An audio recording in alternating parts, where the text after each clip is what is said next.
Olá, muito boa noite. Começa agora o 3 Pontos, hoje com o Presidente da Câmara do Porto, Rui Moreira, e com Odete Patrício, Diretora-Geral da Fundação de Serralves.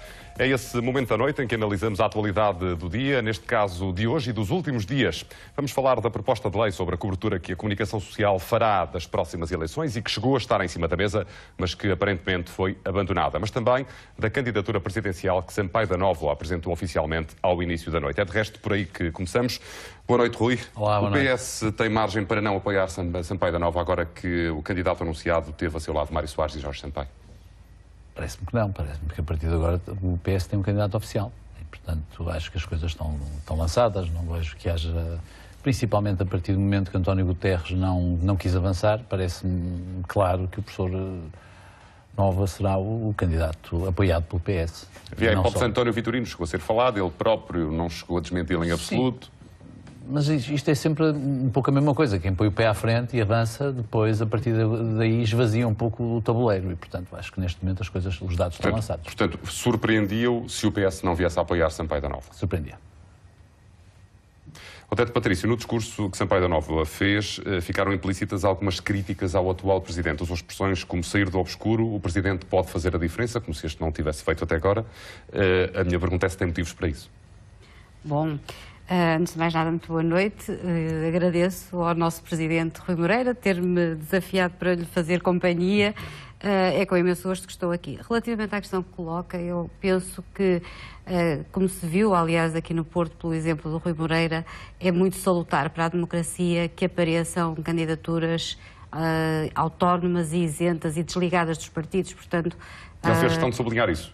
Ele fez questão de sublinhar. Eu, por acaso, infelizmente não tive a oportunidade de ouvir, mas se o fez, eu acho que é importante e acho que é muito saudável realmente para a democracia que apareçam movimentos cívicos que se demarquem dos partidos e que tenham ideias novas e que sejam suficientemente irreverentes para serem livres para dizerem o que pensam, não é? Mas acredita que esta candidatura não foi fabricada dentro do próprio partido?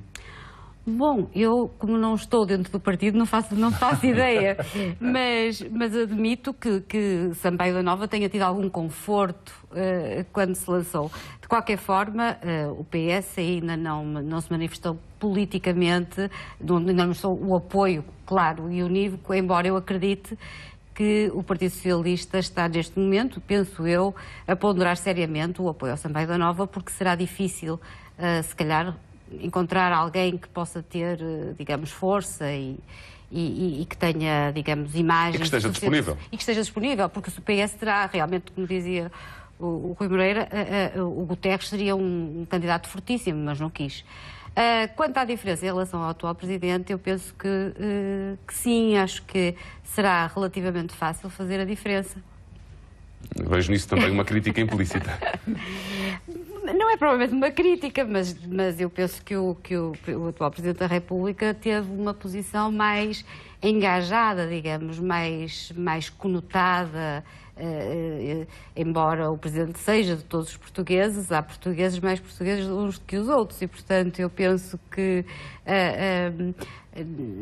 eu como enquanto cidadã, estou a falar nessa qualidade apenas, entendo que o discurso do Presidente da República não era sempre completamente isento. É a minha leitura enquanto cidadã portuguesa. Acho que houve momentos em que o Presidente deixou transparecer algumas posições que se poderiam conotar mais politicamente, portanto, daí eu, de facto, ver com muito bons olhos uma candidatura independente e que as pessoas possam, de facto, manifestar as suas posições em total liberdade e em total consonância com os seus princípios. Rui, ainda sobre este capítulo gostava de ouvir. É crível que os partidos mais à esquerda, o Bloco e o PCP, também se reúnam em volta desta candidatura? Se não numa primeira volta, provavelmente numa segunda volta. Isto a acreditar que do manancial... Sim, o Partido Comunista tem, por tradição, apresentado candidaturas e, portanto, é provável que o Partido Comunista apresente. Sampaio da Nova começa por fazer, e aparece no 25 de Abril ao lado de Vasco Lourenço, e, portanto, de uma esquerda não engajada com os partidos, e, naturalmente, vai buscar algum desse eleitorado, com certeza que irá buscar. Se o Partido Comunista, até taticamente para Sampaio da Nova, interessa que o Partido Comunista o apoie na primeira volta, tenho dúvidas. Numa segunda volta, a haver uma segunda volta, creio que sim, que apoiará. E a mesma coisa com o Bloco de Esquerda. E falta-nos olhar para a direita, podemos fazer esse exercício. Há aí uma série de putativos candidatos, Santana Lopes, Marcelo Rebelo de Sousa, a hipótese Rui Rio, tem força? Eu acho que são, de facto, os três candidatos mais prováveis. Resta saber em que momento. O professor Marcelo Rebelo de Sousa já disse que vai esperar para outubro. E isto, eu creio que à direita está a acontecer também já disse o mesmo, esse é o contrário. Santana Lopes também já disse mais ou menos isso, e o Dr. Rui Rio ainda não se percebeu se quer avançar ou não. E, portanto, vamos ficar à espera, e depois vai haver um momento em que vai haver um tiro de partida e vai aparecer alguém a pôr o pé, e provavelmente será esse o candidato da direita. A questão é essa, ou seja, o primeiro a dar o tiro de partida será esse o candidato? Será, provavelmente. Não acredito que haja dois. Portanto, quem disser primeiro eu quero ir, provavelmente será o candidato à direita. Depois não nos podemos esquecer, apesar de tudo, que há outros, não é? Portanto, Henrique Neto, Paulo Moraes, já anunciaram, pelo menos esses dois. E o Presidente da Junta de Freguesia da Cruz Quebrada, que também é do PSD, também já anunciou essa candidatura. O Rui acredita numa segunda volta, então? É muito provável que possa haver uma segunda volta, porque eu acho, a exemplo do que já aconteceu nas últimas eleições, mas não foi tão claro porque era uma reeleição, o aparecimento de candidatos como principalmente Henrique Neto, acho que certamente que podem ter algum resultado surpreendente. Ainda vamos ver Marinho Pinto, ainda vamos ver Carvalho da Silva, ou seja, eu não acho que o leque ainda se tenha esgotado e, portanto, é sempre possível de haver uma segunda volta. O que não é mal de todo nas eleições presidenciais. Eu acho que o modelo de duas voltas, às vezes, ajuda a compreender melhor depois os acertos e os equilíbrios. Odete Patrício, à direita, acredita numa eventual candidatura de Rui Rio? Eu penso que é muito provável. Obviamente, enfim, ainda não houve nenhuma atitude propriamente nesse sentido, mas penso que há alguns sinais e penso que Rui Rio tem um prestígio a nível nacional que lhe permitirá lançar-se, digamos, nessa aventura.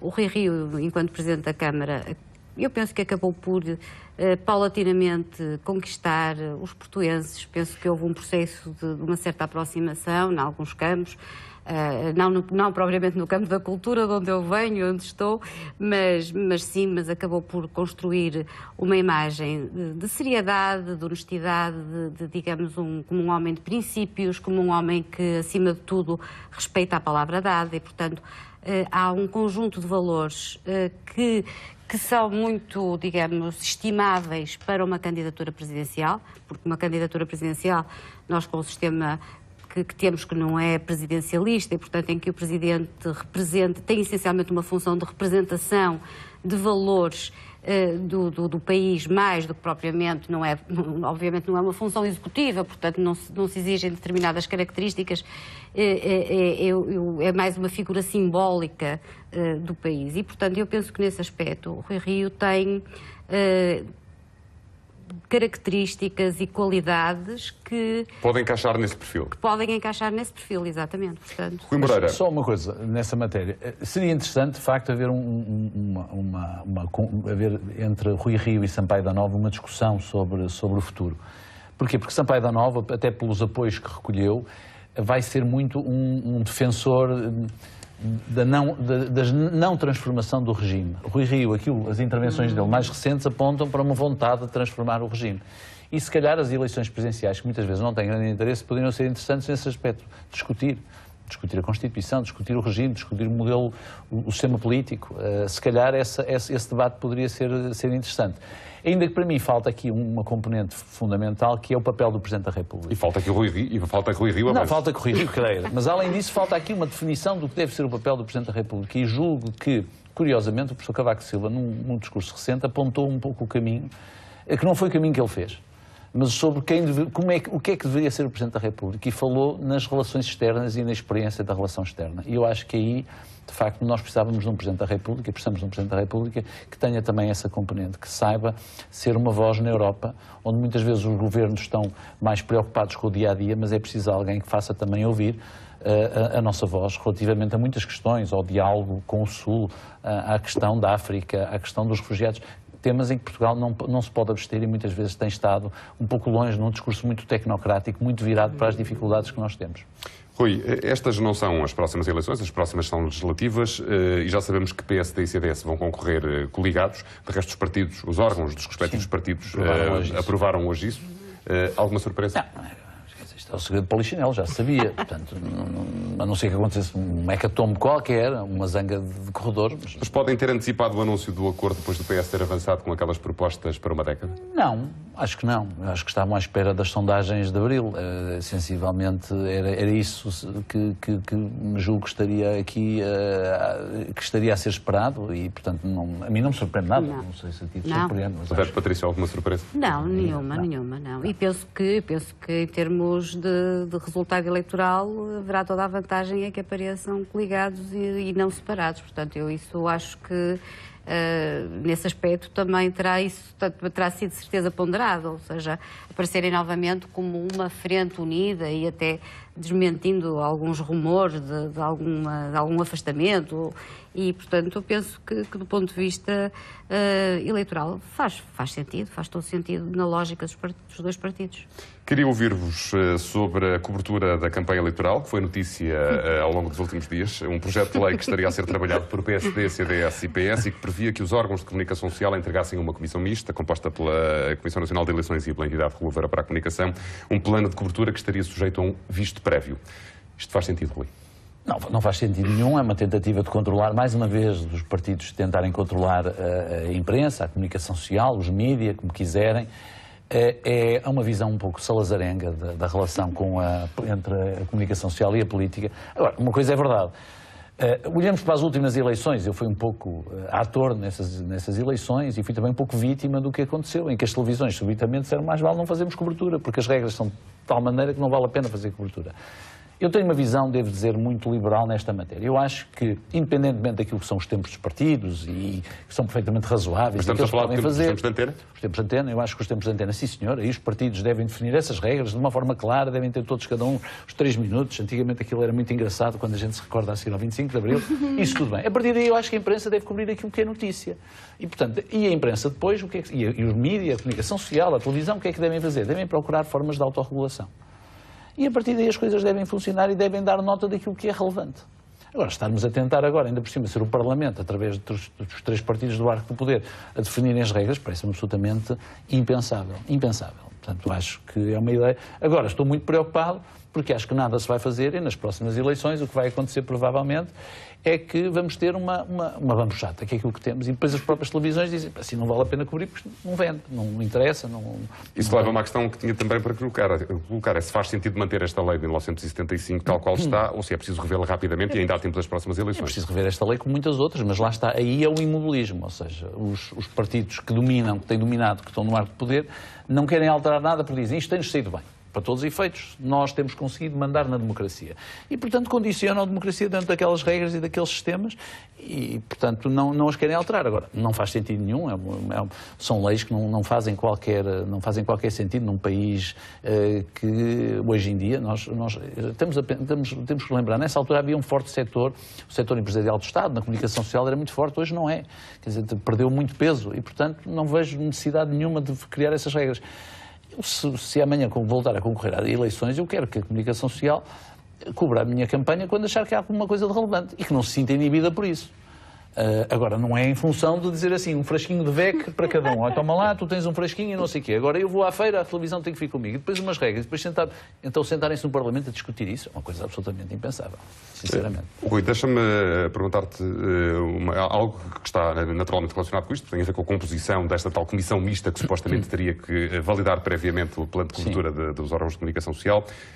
O presidente da entidade reguladora da comunicação, Carlos Magno, disse que não seria com ele que esta lei avançaria, ou seja, que se demitiria se isso acontecesse. A Comissão Nacional de Eleições, que se saiba, nada disso. A Comissão Nacional de Eleições não existe, é um mito, é uma coisa que funciona, é uma coisa que custa imenso dinheiro ao país. Imenso dinheiro ao país, por estar sempre em funcionamento, mas a não funcionar. Depois funciona naqueles dias das eleições, a fazer umas regras, a fazer umas coisas que a gente não percebe muito bem. São os vetustos senhores que fazem umas declarações, muitas vezes à margem daquilo que deviam fazer, e depois o resultado final não se percebe. Quer dizer, nós vamos ver a questão do que são as campanhas eleitorais e o que são os gastos nas campanhas eleitorais. Aí sim deveria haver uma fiscalização. Não há fiscalização nenhuma. Quer dizer, há uma pretensa fiscalização, mas não há fiscalização efetiva. Portanto, a Comissão Nacional de Eleições, a meu ver, devia ser extinta. É daquelas coisas que não serve para nada e devia-se entregar ao Tribunal Constitucional essas competências. E o Tribunal Constitucional, durante aquele prazo das eleições, tinha uma secção que se dedicava a tratar daquele assunto. Passadas as eleições, aquilo estava extinto. E se houvesse alguma coisa a ver com eleições, essa parte do Tribunal Constitucional funcionaria. Não vale a pena. Acho que é um órgão que não faz qualquer sentido. Também ele completamente vetusto.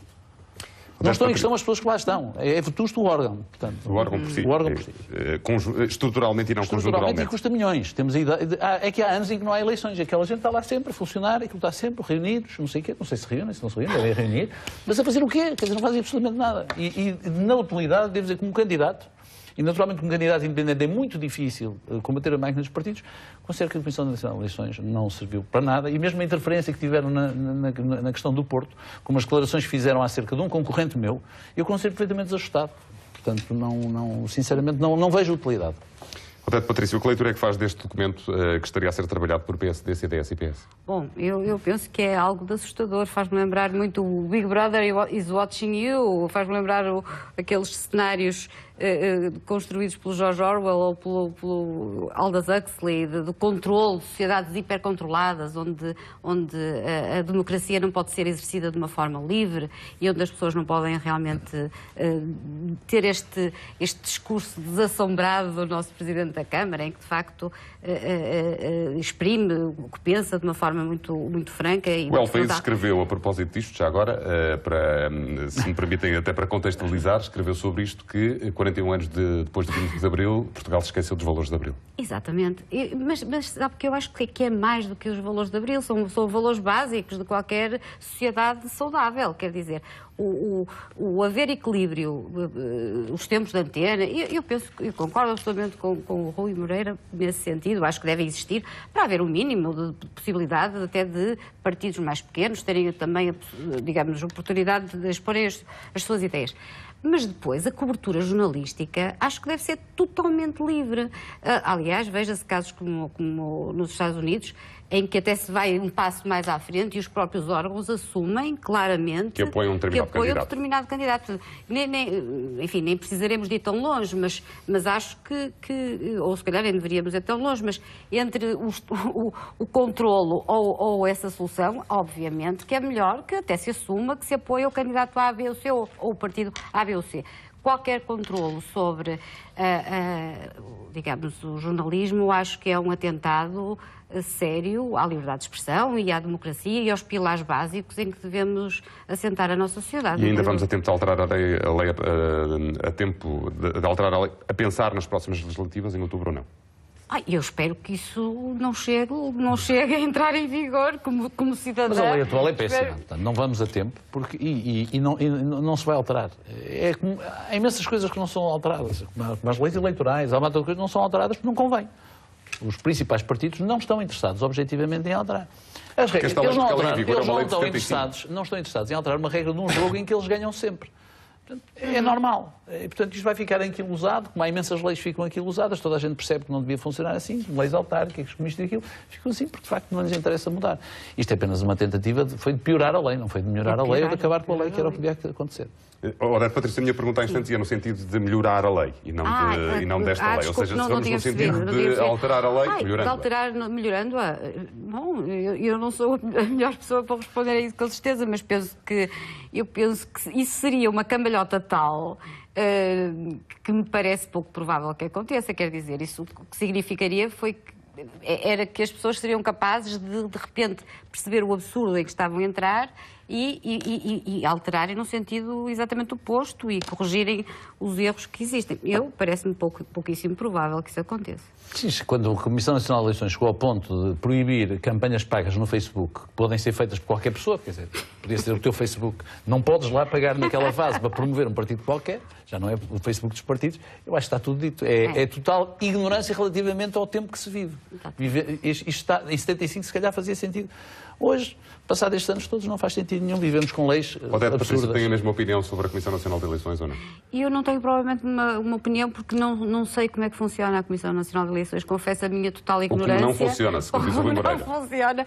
Não tenho opinião porque não sei. Quer dizer, sinceramente, as intervenções que eu tenho visto no passado da Comissão Nacional de Eleições são normalmente sobre pormenores, sobre aspectos processuais, sobre questões que não me parecem verdadeiramente essenciais. Parecem-me pequenos fé-divers, ou, enfim, portanto, não tenho provavelmente uma opinião formada.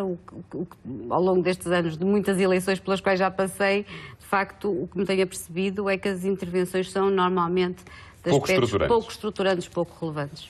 Odete Patrício, este ano o Serralves em Festa vai voltar a bater recordes de bilheteiro e ultrapassar os 140 mil visitantes ou não? Ora bem, nós ficamos felicíssimos no ano passado com os 140 mil. Foi, de facto, um recorde absoluto. O número mais alto que tínhamos tido andava nos 100 mil. Portanto, tivemos no ano passado mais 40%. O que foi ótimo, e Serralves trabalha para a comunidade e, portanto, portas abertas. Queremos receber o maior número possível de pessoas.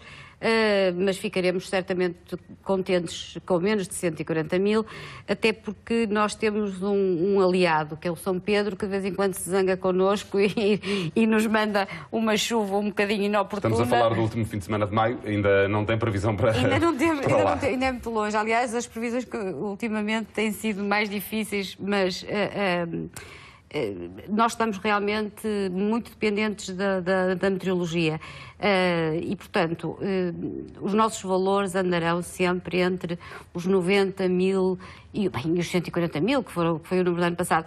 Mas eu penso que é notável, por exemplo, em anos em que de facto há chuva e que as pessoas começam a chover e as pessoas começam a pôr as capas e tal, mesmo assim nós termos atingido valores próximos dos 100 mil quando chove. Mas eu acho que com as alterações climáticas, de facto, o clima do país está diferente e, portanto, as pessoas têm que se habituar. Espera um fim de semana de sol para que a coisa corra bem. Sim, mas também espero que as pessoas comprem capinhas de plástico e que possam assistir na mesma aos espetáculos, porque... Vamos olhar então para esse programa das 40 horas do Serralves em Festa. O que é que destacaria? O que é que lhe merece um sublinhado a 30 e 31 de maio? O que eu destaco sempre na nossa programação de Serralves em Festa, porque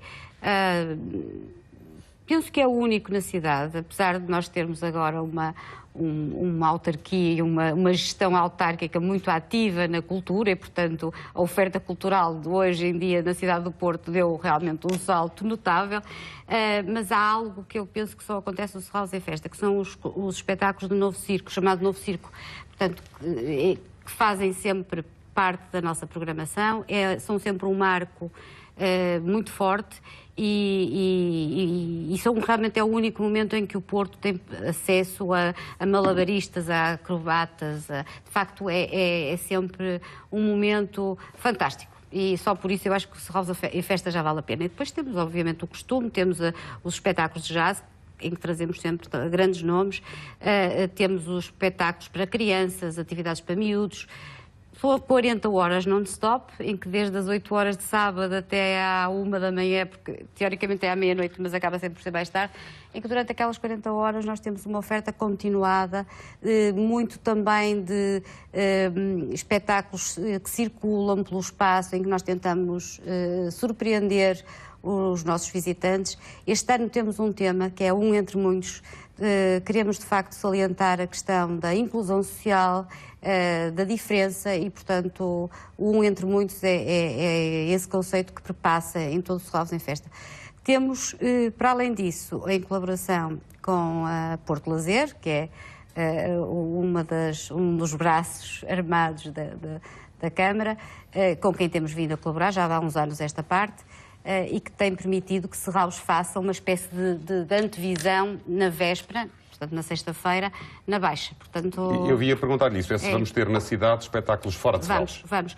Nós gostaríamos até de ter mais, só não temos mais por razões orçamentais, é a única questão, porque se pudéssemos ter um reforço orçamental, faríamos bastante mais, porque o conceito de Serralves em Festa é um conceito de exterior, é um conceito de participação muito descontraída, digamos, das pessoas, dos públicos, nas iniciativas. São sempre momentos, mesmo os concertos, por exemplo, um concerto de jazz, é sempre um concerto ao ar livre, em que as pessoas estão a vê-lo deitadas ou sentadas. Ou, enfim, os jardins também convidam a isso. Os jardins convidam a isso e aqueles espaços são magníficos para esse efeito. E, portanto, o caráter, digamos, descontraído e de uma vivência sem ser uma vivência excessivamente preocupada, não, é o desfrutar. Deixa-me só perguntar-lhe antes de ouvir o Rui Moreira, até porque o nosso tempo está a chegar ao fim, qual é o orçamento para o Serralves em festa deste ano?